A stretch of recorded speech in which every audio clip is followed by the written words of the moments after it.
Okay. Welcome back to Black Clover Anime Review, episode number 67. This one reviewing the 107th episode of anime, Brenda Sail. This one adapts chapters 202 to 204. With this episode, there is exactly 10 chapters left to adapt for this entire arc. Yep. Oh, and by the way, in case you're wondering how many chapters behind is the anime from the manga, as of right now, 31. I'm not kidding. It is seriously 31. Why? Because the last chapter that came out was 235. Yep, that was the most recent chapter that came out, and it came out a week ago. Yeah, there was no new chapter released this week. I don't know why. There really wasn't. I kind of wish there was. Okay, as for this new episode, there are some minor visual changes here which I do approve of. And of course, this episode has the ending cliffhanger connects to the opening narration of the series. I'll get to that. The episode starts off with the devil versus Yami and the elf-possessed Charlotte. Yep, they start their brawl, and they're trying to use their attacks on him, but then of course he decides to summon up, opens a portal to another world, which lets out this disgusting stuff. Now they actually do show it unlike in the manga, it's like portal, and then here comes the stuff. Here, you actually in the anime, you actually see up pouring out of this giant portal that this devil just popped up out of nowhere. And luckily enough that Licht was able to help them out a little bit. And of course, Yami shoved out of the way the elf-possessed Charlotte. Of course, he called her Charlotte, despite the fact that this is Charlia. Carla, I think her name is. Yes. She's the elf who was possessing Charlotte. Meanwhile, on the outside, Fenrir is being talked to by a talking Nero. So she says, "Take me to the demon bones." So they fly there. Now, in the anime, they actually do cut out like a little bit of portion of the mouth. Yeah, in the manga, basically, almost look like it could be a full mouth per se. But in the anime, they actually trimmed it down where the mouth is like not there. But they do reveal the origin of where this demon skeleton came from. Yep. So first, Nero tells them to remove all of the magical stones. Like, okay, fine. And then climb on top of the demon skeleton to the statue of the first Wizard King. In the manga, when they did this, they show it briefly. Now, he had put the stones each in the little belt and for his eyes. Well, in the anime, they actually do show him actually putting the actual eyes itself. In the manga, they don't show this at all. And then seal starts breaking, and then, of course, Nero! Yes, I remember this from the manga very well. Steel's bringing it on Nero, and it turns into Swaffle, I think her name is. Yes, this beautiful 17-year-old girl, and he's like, "Wow, you are so cute. Why did you say you were a girl? I would ask you on a date." Typical Fenrir, always thinking about his ladies' man side. Yeah, because he's a ladies' man. He's basically a lady killer. That's what he thinks himself, anyways. And he stops himself, and well, he does have good amount of respect for the first Wizard King. And then the first Wizard King decides to summon up a giant light spear to fly them back to the royal capital. Then, of course, they drop and says, "Thank you, Knight of the Present," Magic of the Present. And then we have the flashback. But before we get to that, we have... I'm not sure where that was. Yeah. Before that, we have the stuff going down where Asta is. And, where Asta, Mimosa, Nozel, Lyra,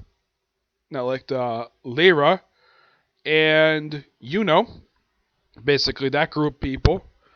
And they're able to avoid it, though Asta's not able to get absorbed by this because he has no magic. So, they figure, though, they should split up, basically deal with their affairs. Now, in the manga, he refers to when he's talking to Mimosa, he says, "I'll take the lower levels with the Vermilion House." Here, he just says, "You call me Vermilion." I'm not sure why he doesn't address her by a first name. They're family. They're freaking cousins. And yet he doesn't refer to her by a first name. Noel does. Why doesn't he? That makes no freaking sense. But in the case where he says about Asta, Yuno, and Patsy, Patry, yeah, that's all straight from the manga. They all split up their place. And they do show a little more of the map they do in the manga, which, thank you, anime. Thank you, Studio Pair, for doing that. And they split off, and that's that. Yeah, that's their contribution to this episode. Asta and Yuna getting killed by this goo, and then splitting up. The rest of the episode is a flashback. Basically, sort of a montage of Swatho's life when she first met the first Wizard King. Oh yeah, and she pokes fun at his clothing. Yeah, it's very tacky. He's like, he doesn't really like it very much. Like, I made these clothes myself. You're royalty and you made your own clothes. From what I read about royalty, usually they have other people make their clothes. Like frickin' tailors. Yes. Now the way his personality is, like how he's obsessed with magic, it kind of reminds me of the modern day of the current Wizard King, Julius. Yes. Though his speech basically, the way he talks, it's like, it's similar to that of Julius and Asta, which of course is purely fantastic. And he basically asks what type of magic she uses. He says, sealing magic. Okay, cool. And he wants to create magical items. I'm like, that's cool. And this is, of course, at 500 years of her present day. Yes, 500 years. And, of course, she already knew about him sneaking off to the elf village with his sister, his beautiful sister, which a few people have commented that she... Now, Mimosa's never been told this. That Mimosa is basically the spitting image of this beautiful princess. Has she been told this? No. I would have thought, though, that they would have told her by now. Like, maybe Patrick could have told her. Or, I don't know, how about frickin' Lyra? The guy who she was healing? Yeah, Lyra appears in the episode, but you see him healing and then he's like unconscious the whole period of time. Yeah, a guy who was pretty much previously one of the villains of the series is now being healed by one of the series' heroines. Yep. And like apparently like she already knew about the marriage happening, and apparently the royal family was not very happy with this at all, despite the fact that Licht is actually the leader of this village. I would think though, leader of the village, probably peace. Nope. Yeah, and turns out they've been manipulated by this devil who was possessing a minister. What position he was appointed to is never explained. Yeah, apparently on the day of Citra's wedding, the father of the bride decided to summon the brother of the bride for a meeting, for some strange reason, just before the ceremony starts. I'm thinking though, why the heck would he do this for? His daughter's getting married, yeah, he's against the marriage, but why would he call his son for? His son is open for the marriage. Like, he basically wants his marriage to happen. His father does not, because he doesn't trust the elves. And, well, then he's bound, though Swallow basically frees him. And then they go flying out to the elf village, and they arrive in the aftermath of the freaking massacre. The massacre that's been shown a few times over the course of the series. Yeah, so it showed that in this flashback that the Wizard King and Swathle decided to arrive right after the Wizard King did. Mm-hmm.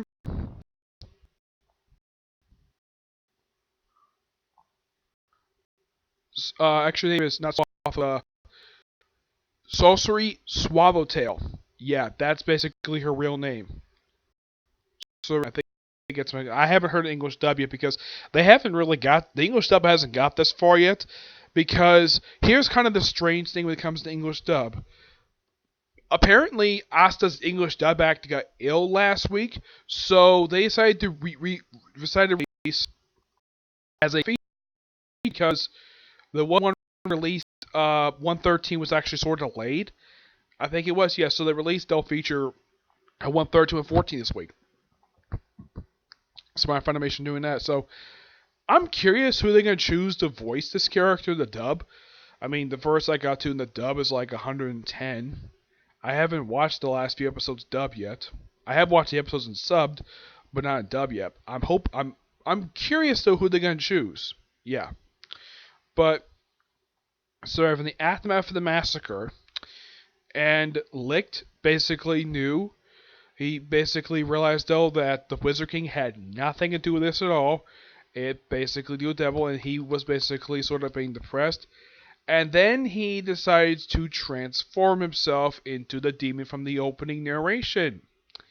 Yep, this is confirming that Licht was that demon.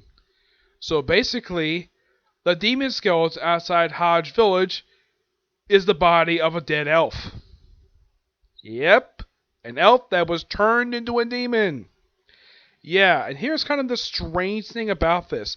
If you see the opening narration, you never see the Wizard King's reaction to killing his best friend. Yeah.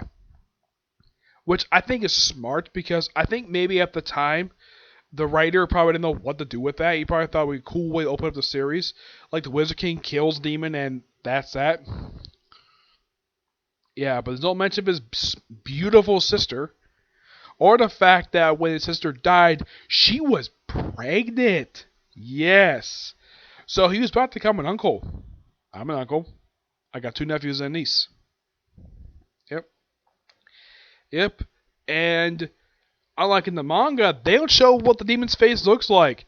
In the anime, oh yes, they show what the demon's face looks like. Yep. Full frontal face, which I think it may be taken from the next chapter. But I was surprised they actually showed it, because in the manga they didn't show this demon's face at all the whole time. And yeah, they showed the demon's face, which I got handed to basically people who actually sued Parrot for doing that, because I know Parrot's been chastised since the series began, where it's so the anime is so drastically different from the manga. I've watched the entire series. I've read the entire mangas released so far. I don't really get all the complaints about this particular series. Like, I would say, writing-wise, the series is done fantastically. Yes.